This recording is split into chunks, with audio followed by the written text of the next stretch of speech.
I'm installing a new crossover in between two existing tracks on Ron's Trains and Things right now.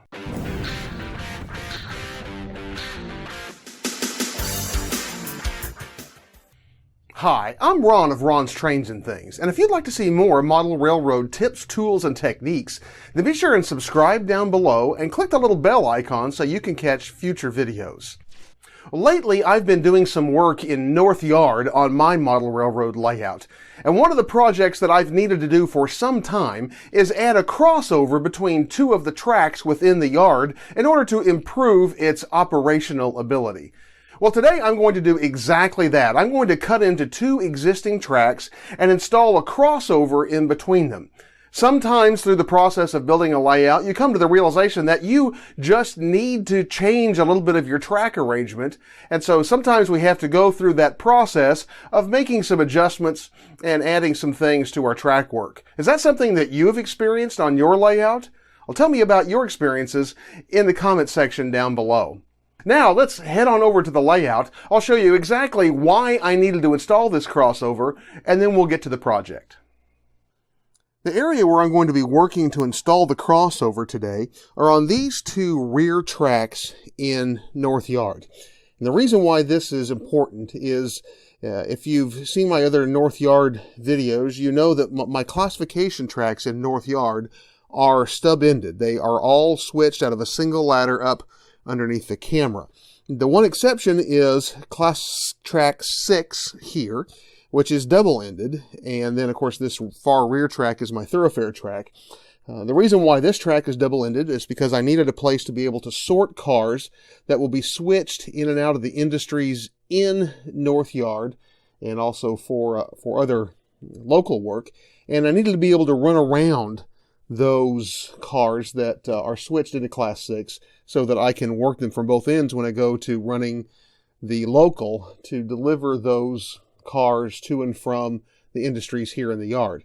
What I didn't consider whenever I designed this and first laid it was the fact that even though I have a runaround because it's double-ended, what I don't have is the ability to access these cars to switch them in and out of the industries without interfering with the ladders. The only way to enter class 6 at the moment from this end is through the ladder, which means that any locals that would be taking cars from here to and from industries around the yard would have to completely interfere with any classification work that was going on the ladder. The switcher would be completely out of commission during that time. So what I'm going to be doing is I'm going to be adding a crossover right in this area here, and you can see there my couple of switches.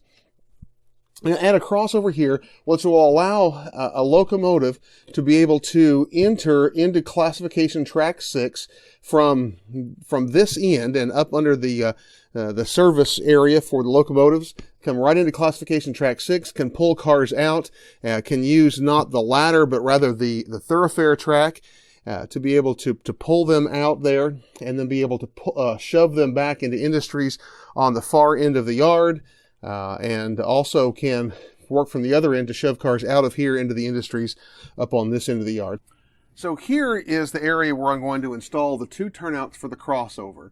Now this end here is closest to the ladder track, which is that direction, and between the end of this switch and the nearest end of the next switch, which leads into the ladder, I've left about 6 inches, so I've got plenty of straight space in there. This switch, this turnout, is going to stay right about where it is, and this one is going to line up with it, and the idea here is to get it straight on that track and to line up the two diverging routes as closely as I can. And as you can see, I'm going to need about 1 inch of extra track in between these. I'm going to line this up to cut it, so I want to make sure that this little piece of track is nice and straight coming out of the diverging route, that the rails are all matched up there on both sides. And then I'm going to come in with a Sharpie, and I'm going to mark this right at the end of that track. And same here.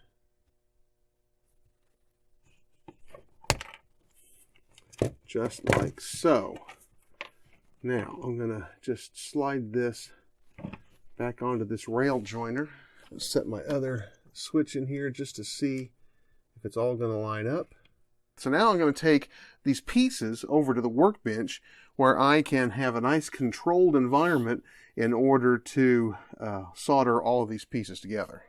First, I'm going to take this little piece of track that I cut as a spacer between the two turnouts, and the ends that I cut, I need to clean up just a little bit. I'm going to come in with a file and just clean them up a little.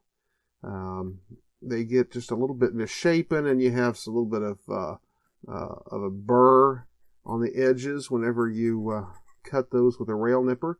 So I'm filing the sides of the web of the rail, as well as just a little bit of the corner off of the foot or the base of the rail, and then make sure I file the bottom.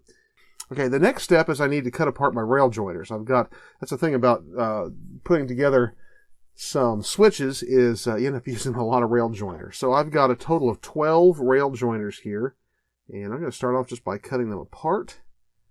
And the one thing I do is these rail joiners, and it's probably hard to see on this camera without getting in real close, you know, they've got a little mark in between them where you can cut them off, but that leaves quite a bit of that little end of flat piece on them. And I find that often gets bent and misshapen and just is a problem. So I cut that little bit of end off of all of them so that my rail joiners are actually kind of flat and flush on the end. Now, the most difficult and problematic area to get the rail joiners on is in this section right here, between the inner diverging rail and the inner rail of our straight or through rail. That little V is real tight. I'm going to cut these off, the things that hold them together, up next to the next rail. And then on this piece where these kind of come together as one, I'm going to try to cut that as straight as I can so as to leave the part of the tie that's left looking as full as I possibly can. And again, I'm using here a number 17 blade in my hobby knife. And I like number 17 blades for lots of purposes. And this is one of them because I could push that down and get nice, good pressure straight down into that. And you can see there, the way I cut that off, it left this tie looking like a full tie on the end. If I'd cut it at the angle, it would have looked narrow, would have looked off. And then this tie here, I'm going to save the tie that I cut off because when I get this all back installed on the layout, I can slide that back into place.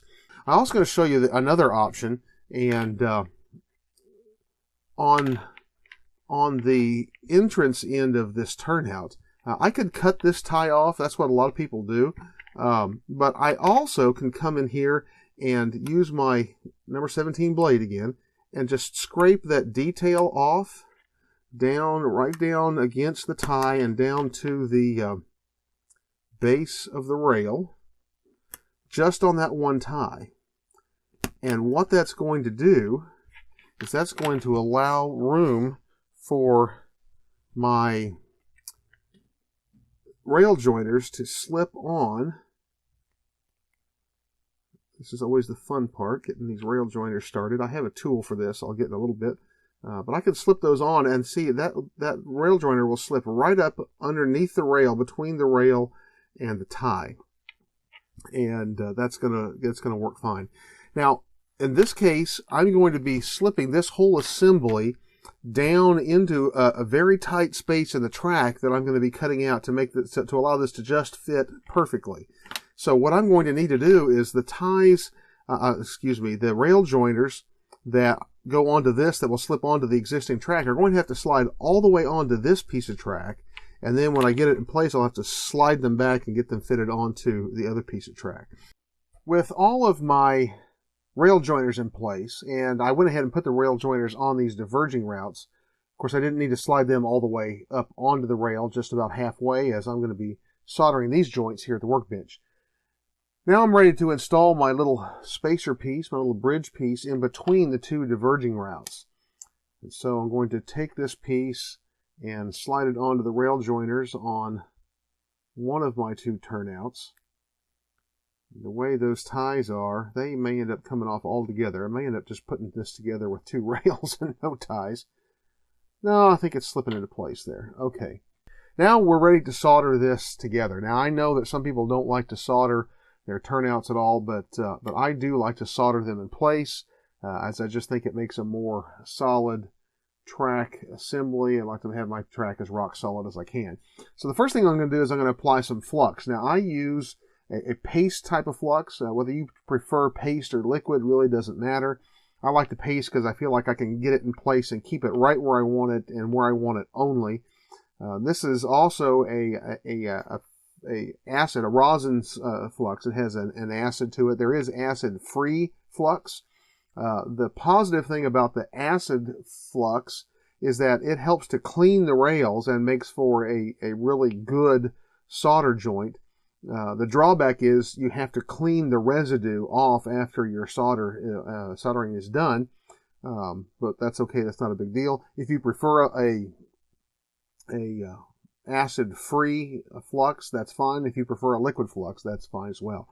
Okay, so I'm going to come in and I'm going to apply flux exactly where I want the solder to go. And I don't want a lot of solder on the insides of the rails where it could interfere with the wheel flanges. I'm going to be soldering from the outside. So I'm going to apply the flux just to the outside of the rails.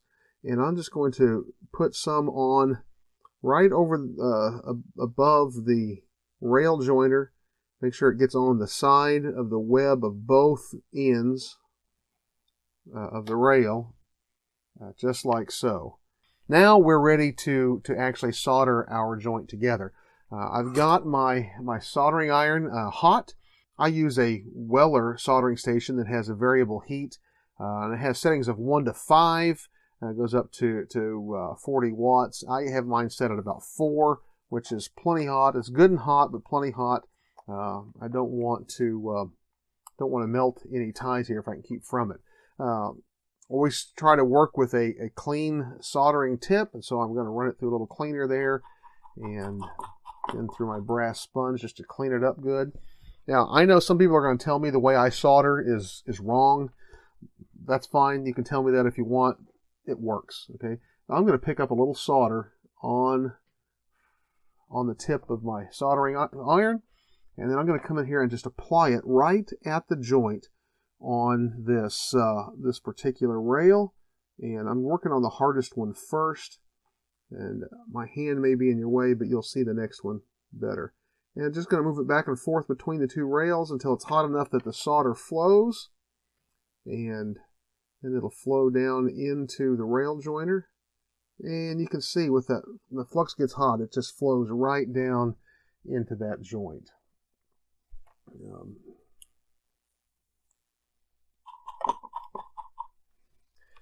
I'll do the other side now. You'll be able to see a little bit better. The camera angle. And I'm going to come right, apply the heat right between the two joints where they come together. You see the flux begin to flow, and then the solder begins to flow, and get off of it. Get on it, get off of it, get the solder, flowing. It'll flow when the rail is hot enough to actually connect with it. And you'll notice that with a good solder joint, your solder is going to look shiny. If your solder looks dull or flat, then you got a cold joint, and you're going to need to do that joint again. If you got a good joint, your solder will look shiny.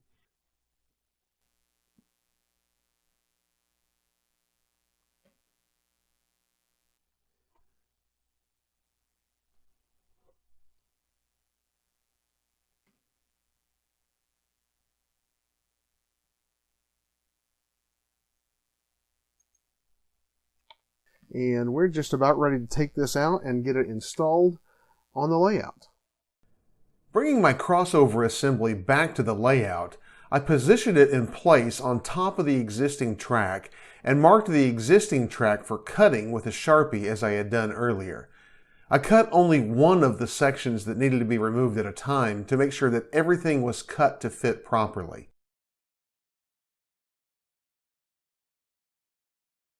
I then used my rail nippers to cut the track, being careful not to cut too much out of the existing track.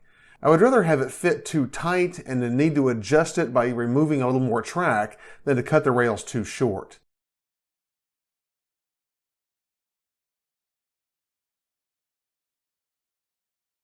I then used a putty knife to carefully remove the unwanted section of track. This track was installed with latex caulk, so any excess caulk that might interfere with the placement of the new crossover needs to be scraped away or pulled up. As I had done at the workbench, I scraped away the spike head detail on the last tie on each piece of existing track with a number 17 chisel blade to allow for the rail joiners to slip into place. I then filed the ends of the rails that I had just cut to remove any burrs and to angle the base of the rail slightly to help ease the installation of the rail joiners. I also made sure that the paint was removed from the existing rails for the first 1/8 inch or so that it would not interfere with the solder. With the first section of track removed, I placed the crossover back in place in the gap of track that I had just created and marked the other section to be cut. I then repeated the same process.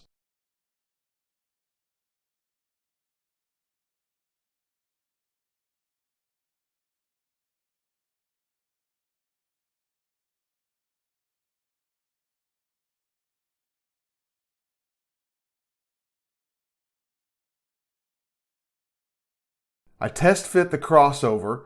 When I had the crossover fit into place, I used a pair of small needle nose pliers to slide the rail joiners that I had previously installed on the crossover onto the existing track. Work slowly and carefully as you do this. The rail joiners tend to fit quite tightly, and a slip of the pliers can cause damage to your track or injury. I found it easiest to install the joiners in the center of the crossover, each side of the diverging route first, and then to slide the rail joiners on the ends in place.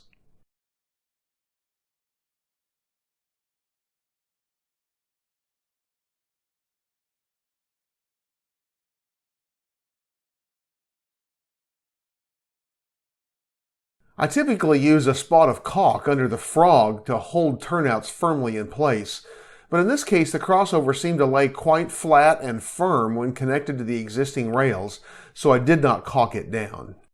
Now it was time to solder the crossover in place. I used this handy mirror tool that I made from a spent makeup compact of my wife's to help me see my work on the back side of the far rail. I start by applying flux to all of the solder joints with a micro brush.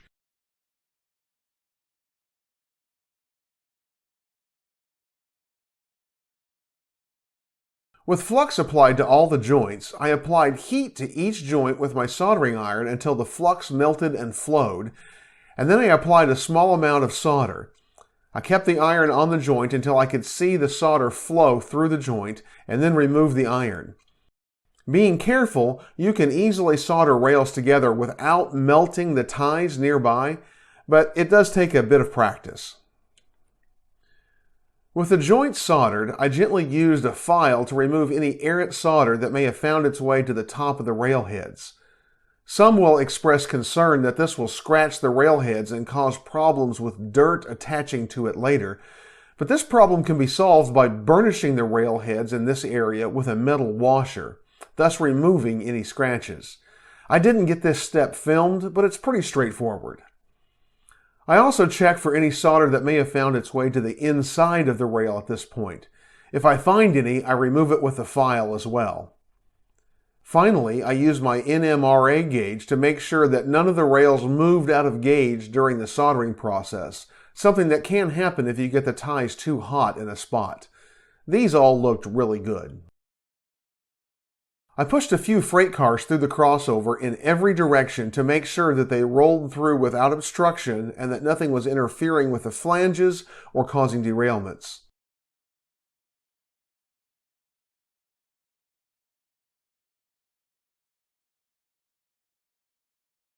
When I was satisfied with the performance of the crossover, I used some denatured alcohol to clean up any excess flux from the solder joints. An old toothbrush works great for this.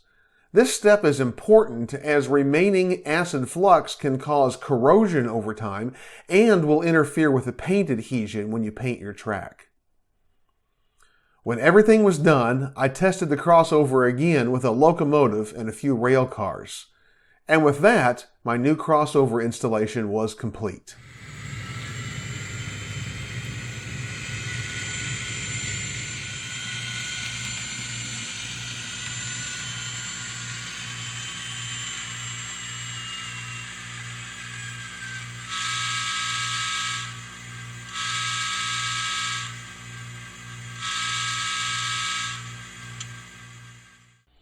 Well, I'm going to continue to do just a little bit of adjusting to these two turnouts that made this new crossover in North Yard, but I am already thrilled about the improved operations I'm going to be able to do in that area in order to be able to better work the industries around North Yard. I think this crossover is really going to help. Well, as most of you probably know, my second Down and Dirty weathering contest just came to a close.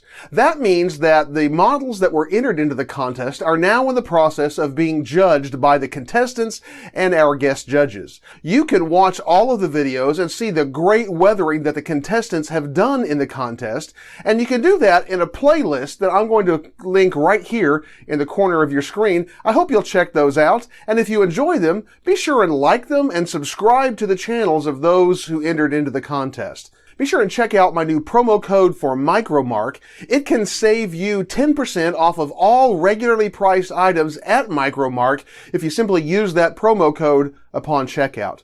Also, be sure and check out my Amazon page and my Amazon Pick of the Week, as well as my Patreon page, and there's some links down there where you can connect with me on social media. Well, be sure and join me each Tuesday as I bring you more great model railroad videos, and I look forward to seeing you then.